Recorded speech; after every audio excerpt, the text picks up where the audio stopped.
So I grew up in Castle Hill, which is in sort of Sydney's northwest. It's very suburbia, proper suburbia.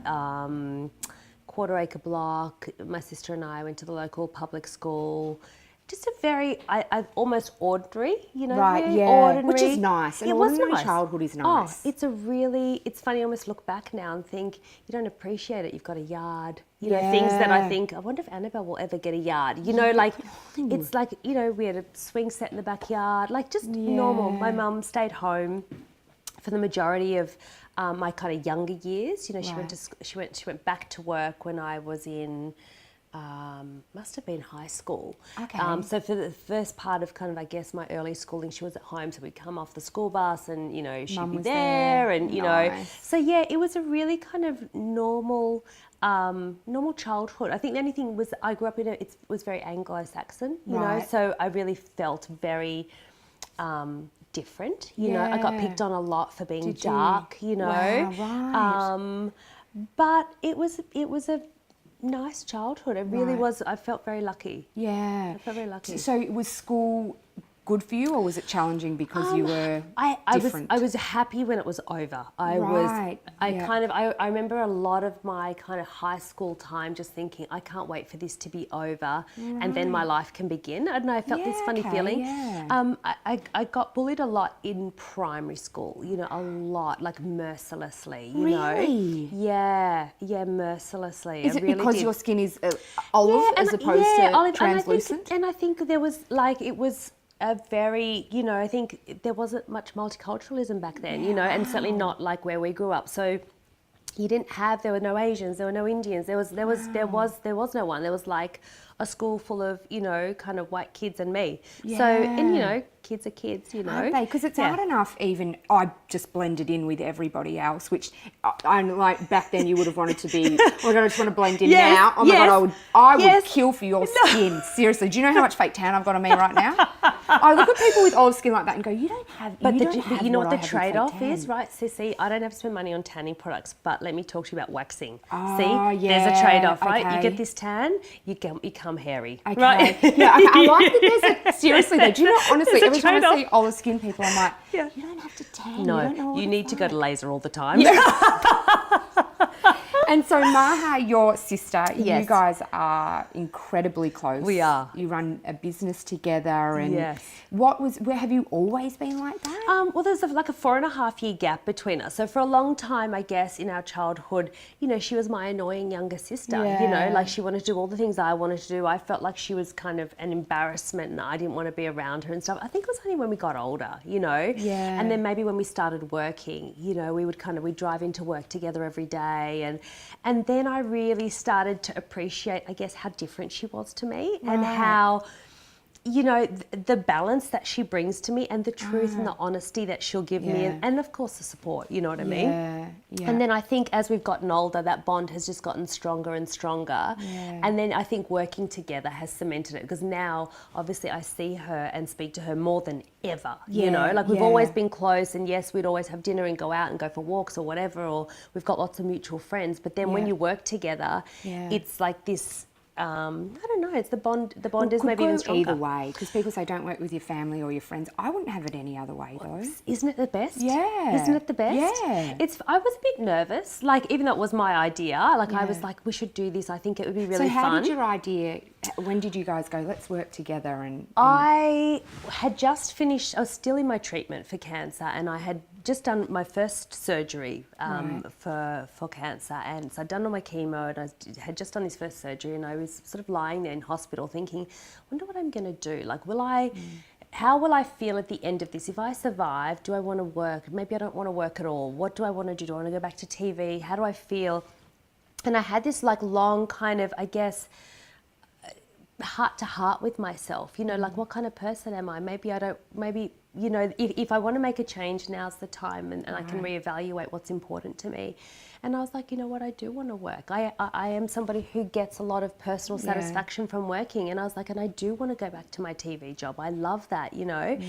And then I was like, and I want to do something else. And Maha and I had spoken a long time about wanting to do something together, but I guess our paths just never aligned. You know, I was in finance for a long time, then I made the switch to TV. She was in human resources.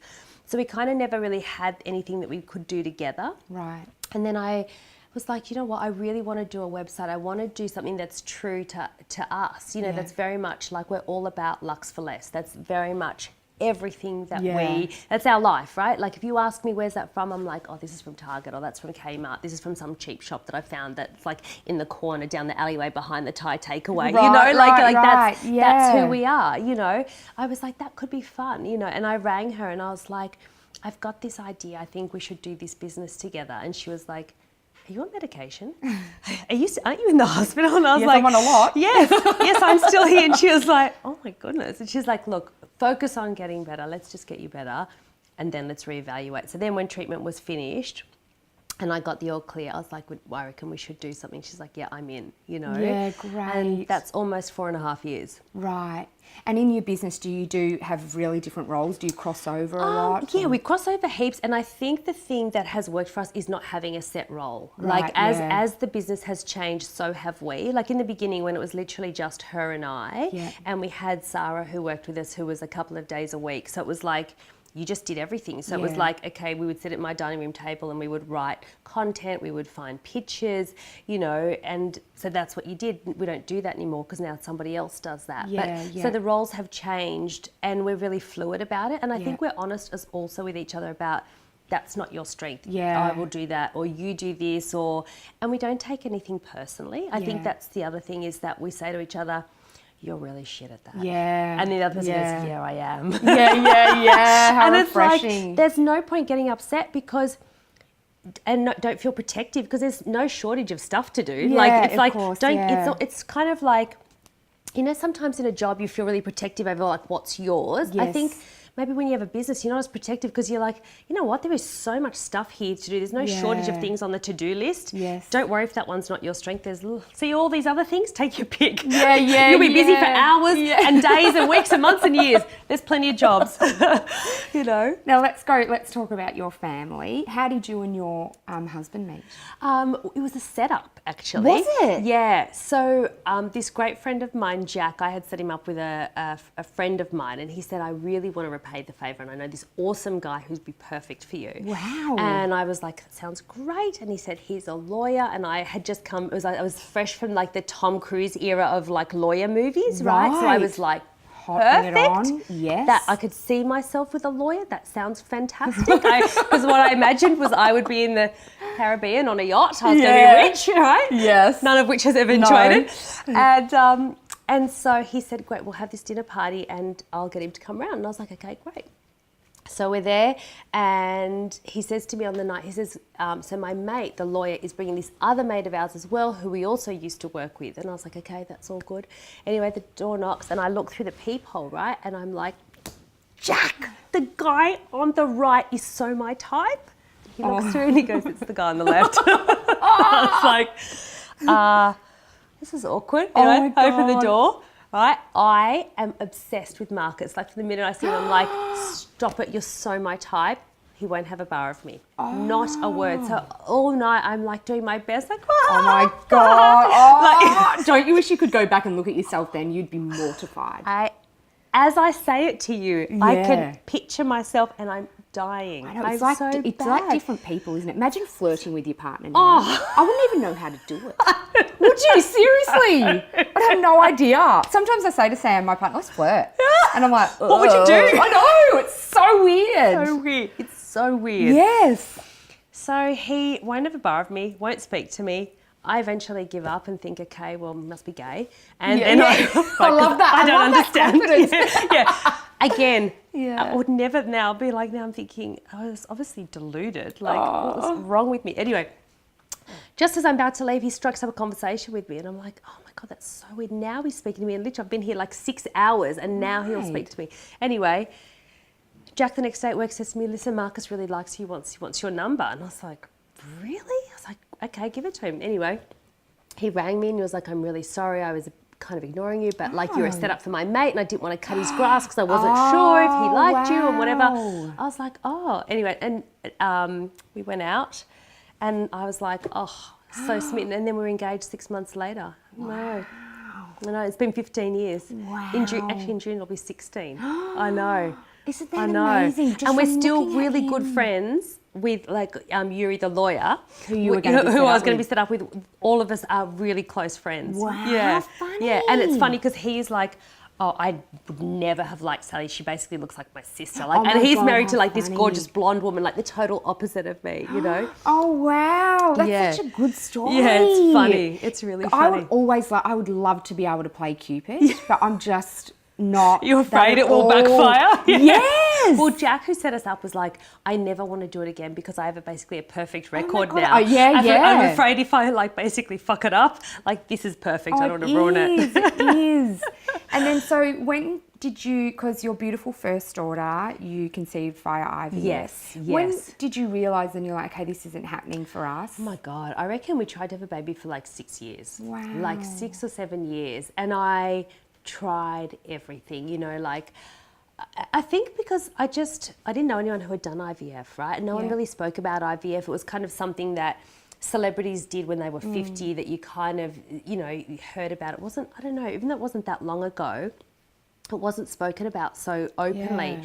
And so I didn't pursue it sooner, Right. which looking back I think is crazy. You know, 6 or 7 years to be like going, oh, let me take a tea, let me try some mushroom soup, Yeah. let me try acupuncture, let me try, like I tried everything. I would go through these Wow. periods of time where I'd be like, okay, now I'm charting, now I'm, you know, and because I felt like it was my fault, you know, I really took it on myself. I really felt like I was letting the team down, you know, and then, you know, it's like people say to you, oh, you know, just don't think about it too much. Then people say, no, you should think about it a lot and focus on it. And it's like, and then it feels like everyone around you is just Falling literally, pregnant. they're falling pregnant. They're not even Yeah. trying. They're like, oh my God, I didn't even try. And I'm like, and you're like, Yeah. oh my God. And it was so painful, you I know? bet it would be. 6 to 7 years is a long time because it's very consuming when you want a baby. It's all you think about. It's all you think about, and you're spending all night, like you're up Googling, like, let me buy some fertility watch, let me, you know, and it was like, okay, and you'd have these periods of like, okay,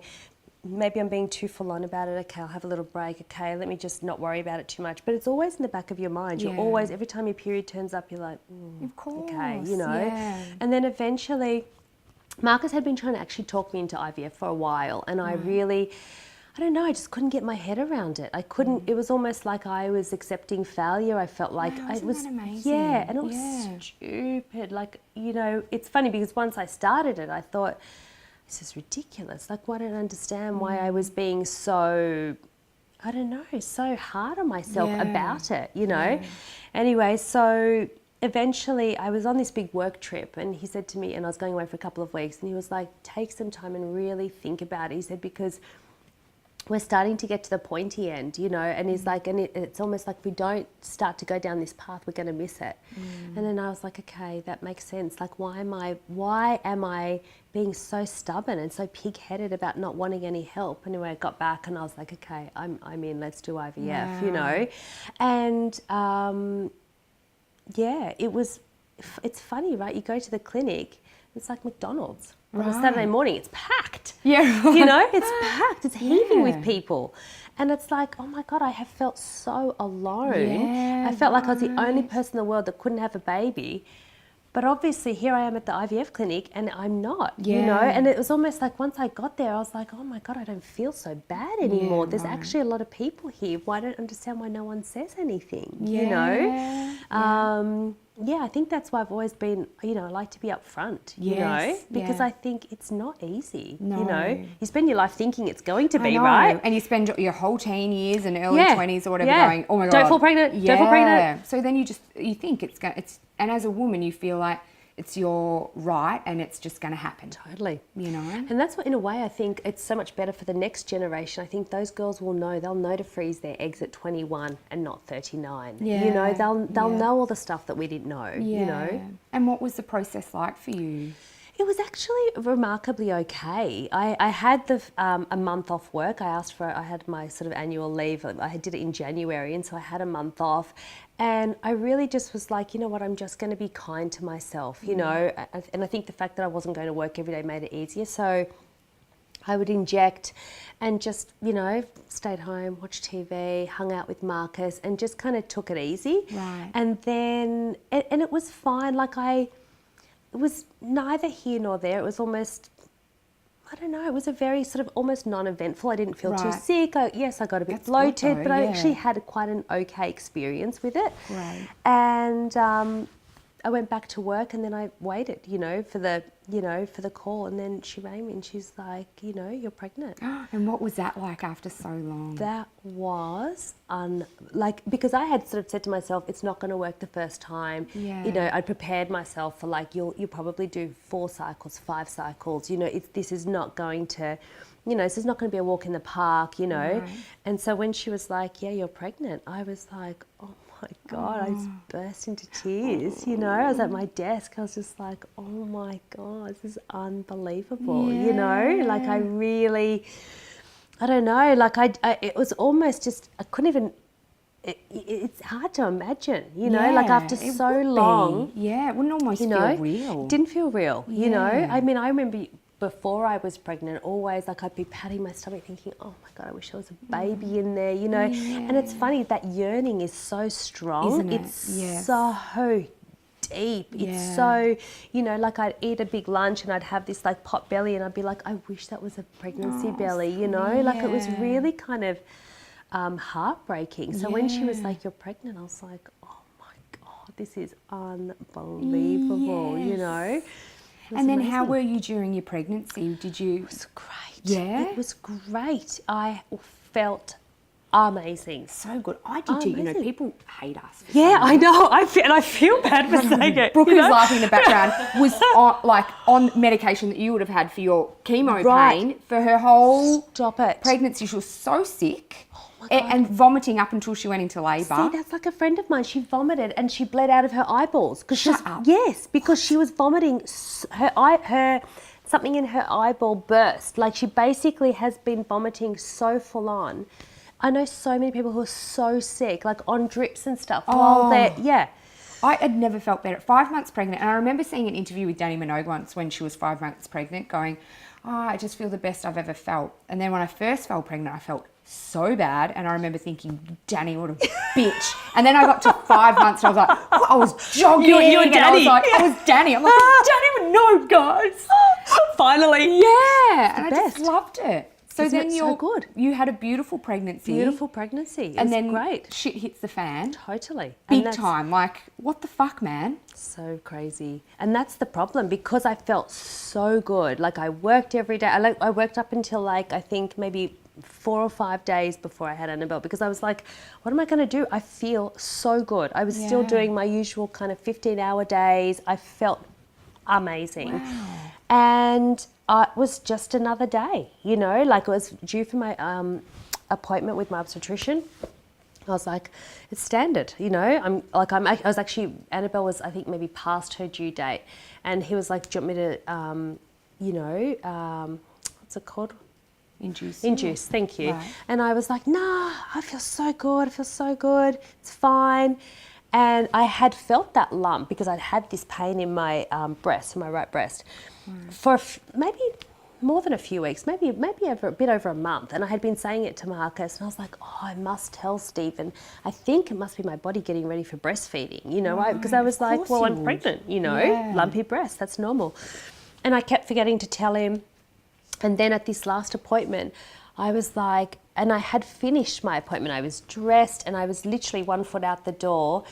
And then I remembered, and then I thought, oh, I won't say anything, because I could see, I looked down the hallway and there's all these people waiting for their appointments, and I know what it's like, right? You're pregnant and he's always running late. And then I said, look, when I come in a couple of days, remind me to tell you about this lump in my breast. And he was like, a lump in your breast? And I was like, yeah. I said, but I think it's mastitis, so I wouldn't be too worried. I'll show you in a couple of days when I come back.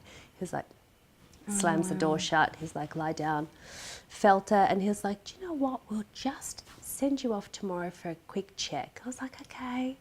Anyway, I wander Still out not to thinking anything? Oh, no, I'm in a fucking bubble. I'm an idiot. Like, I look back now and think I'm obviously, like, I don't know whether it's like you protect yourself. I don't know. I'm at the desk and I can hear Lexi, who's the assistant, saying, we need the appointment tomorrow. And the woman the breast clinic saying, we don't have anything for 2 weeks. And she's like, tomorrow. And I'm like, the service is so good here. so good. Service is really good here. You know, like an idiot. Like this is what I mean. Idiot. Or you almost think you are exempt from anything when you're pregnant, don't you? You know, like off with the fairies. You know, so off I went the next morning. Marcus was like, "Do you think everything will be okay?" And I was like, "Yeah, I think I'll be fine. I'll call you after I finish." So I get there. I'm like the first appointment. I'm like at 8, and I'm still there at 4 p.m. And still nothing dawns on me. Like still. So I speak to Marcus at lunchtime. So at this point I've had like a mammogram, a fine needle biopsy, a bigger biopsy. Wow. They tell me to go for lunch. I ring Marcus. He's like, "You're still there?" I was like, yeah, they're doing such a good job here. Go back. I have some other test, some other person comes. I'm literally just, but I'm sort of in this bubble. I'm still trying to do my work. You know, I'm trying to wrap up. I'm trying to line up this Sarah Jessica Parker interview, right, for work. And I'm so excited. I'm like, who's going to do this? It's going to be so good. I'm going to be on mat leave, so I won't do it. And I'm like an idiot. I'm like a happy idiot, right? And 4 o'clock, there's not another person in the clinic. It doesn't twig like, gee, something must be wrong. Why am I still here? Anyway, she says to me, "Listen, we might get Marcus down here." Oh, shit. And I'm like, such a good idea. I'm so tired. Yeah, I'm still. Like, have you ever met anyone dumber? Like, you know, I've done 2 degrees. I'm like the dumbest 2-degree person I've ever met. Seriously. You already had full baby brain though, maybe. Let's just put it down to that. Like, something's really wrong with my brain. Let's get Marcus down. This is so much fun. Like, that is such a good idea. Again, I'm thinking, good service because I'm pregnant and I'm obviously tired. Wow. Then she's sitting with me. So we're waiting for Marcus to come. I'm on my BlackBerry and she's sitting with me, this beautiful nurse, and trying to make small talk. And I'm getting agitated because I'm trying to finish with the Sarah Jessica Parker thing, right? And I was like, "You don't have to sit with me. I've got some stuff I need to do anyway." And she's like, "I'll just stay with you. I think she's obviously thinking in case I ever fucking realise and have a meltdown, she'll be with me, right? So I don't completely lose it."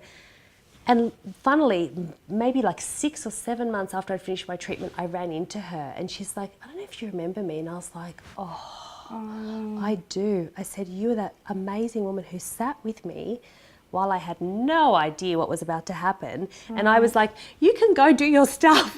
Off you go," you know? Anyway, she sat with me. Marcus rolled in and he said, like when they rang him, he was like, "I knew." Something. He's like, "I knew." He's like, "They don't ask you to come down for no reason." And she sat us down and so still I'm like this, like that, just like, you know, staring at her. And she's like, "I'm really sorry." She's like, "You have got a massive tumour. It's stage 3 and it's hugely aggressive." I was like, "Huh?"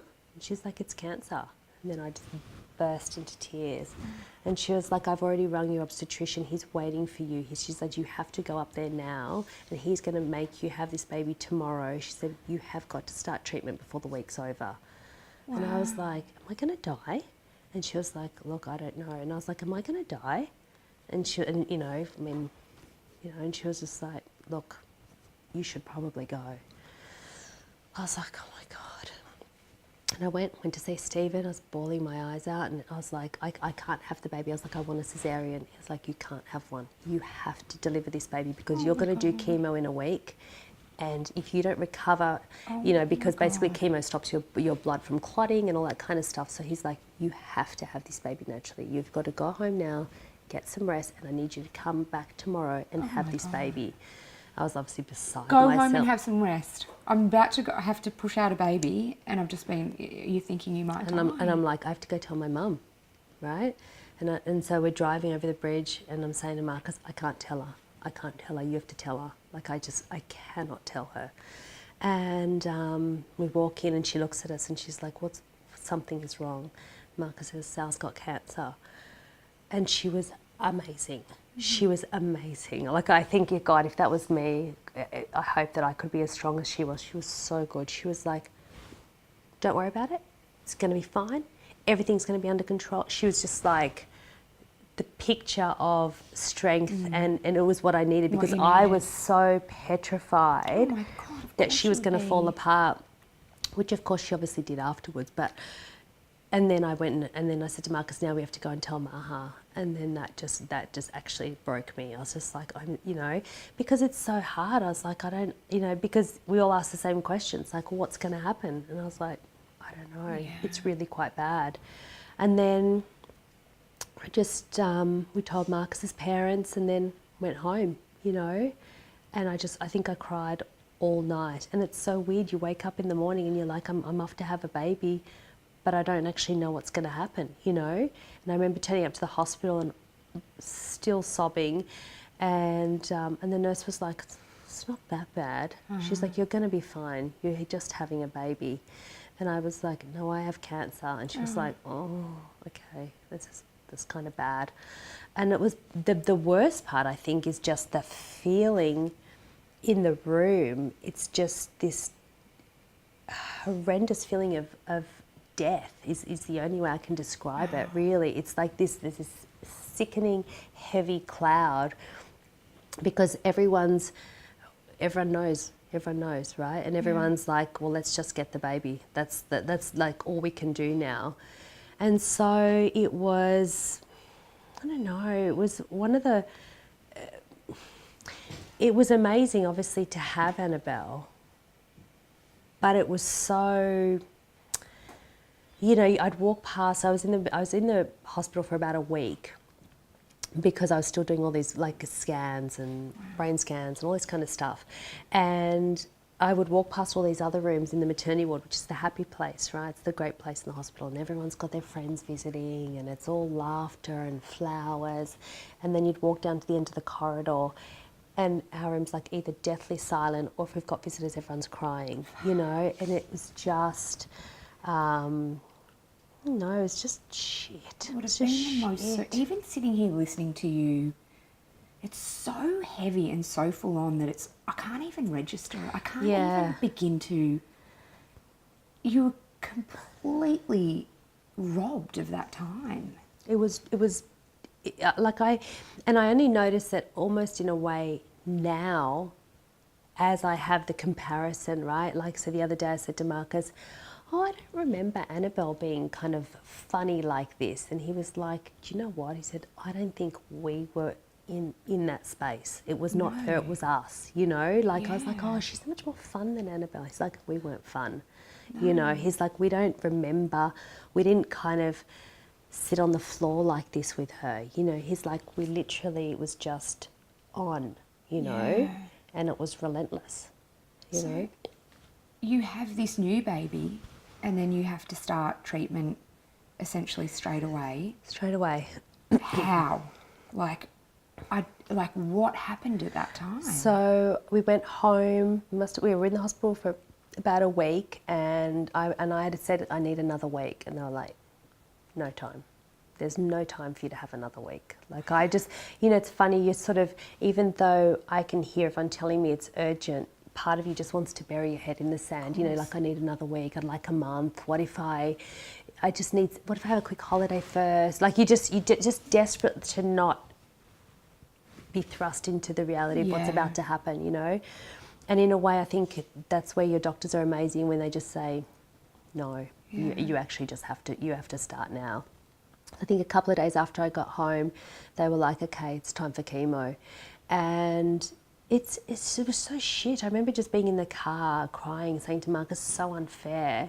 Like, I'm having to leave Annabelle at home, like, you know, and it's funny because I would notice a lot of stuff. You're driving and you see people pushing prams, or you see mums at the park, or you see all the things that you're not doing that you want to. Normal life.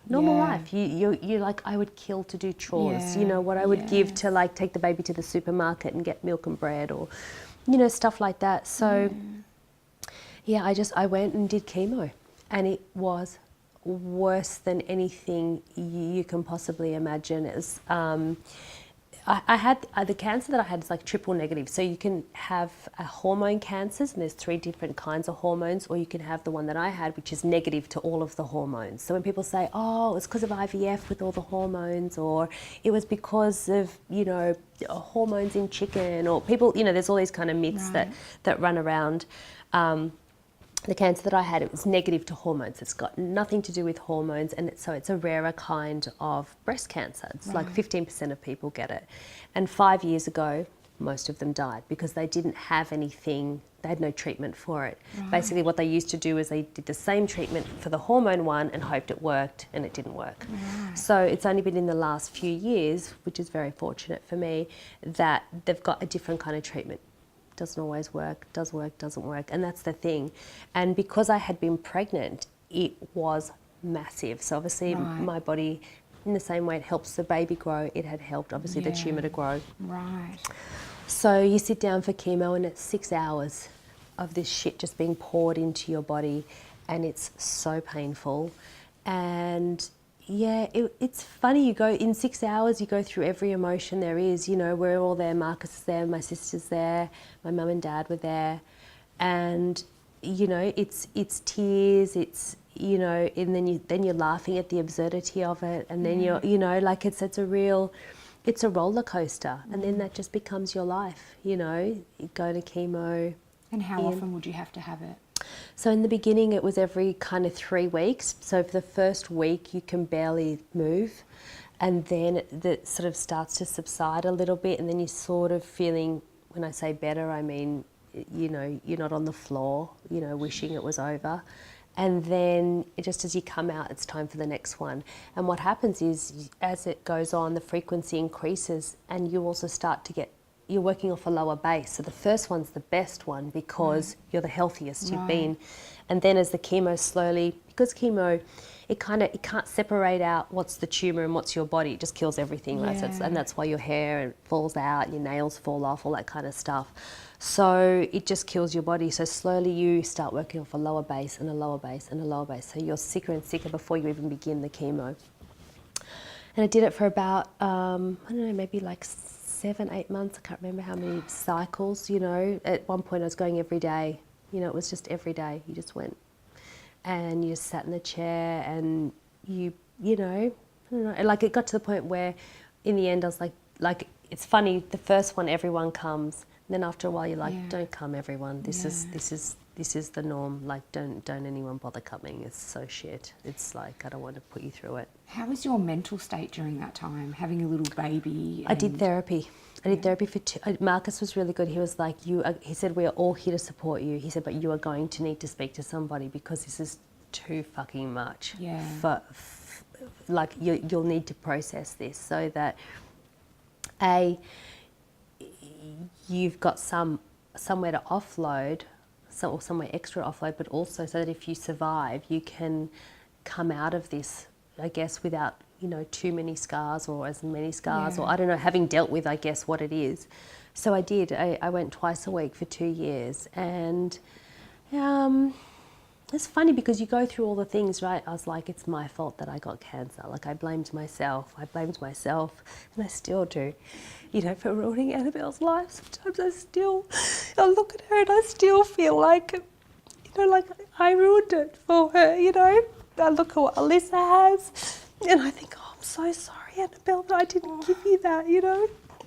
But Sally, I guess I want to get rid of that guilt. That is, oh my goodness. The guilt's a killer. You know, the guilt's a killer, and that's the thing, you go through that, it's like it's my fault that I got cancer, like I must have done something, and then, so you process all that and think, okay, maybe was it something I ate, was it karma, did I do something bad, you know? You go through all that anguish, and then eventually, I guess, you get to that point where you're like, well, it's just what the universe has in store for me, you know, and it's just now, what do I do with it? And, oh, God love you, thanks, Brooke. You know, what do I do with it? What do I, you know, if I survive, how can I do something positive? How can I do something good? How can I, you know, make this, I guess, a bit better? But, yeah, I needed that therapy because I still, you know, even despite that, and it's funny, just recently Marcus was like, you know, do you feel like now maybe you need to go back? Because it's almost like all this stuff with Alyssa, it dredges it all up again, even though I feel like I had really, I guess, made peace, you know, with what it is and what happened. But it's, and you make peace with what's happened, but it's the guilt. It's like managing your own guilt. That's the hardest part. Oh, God. That's the hardest part.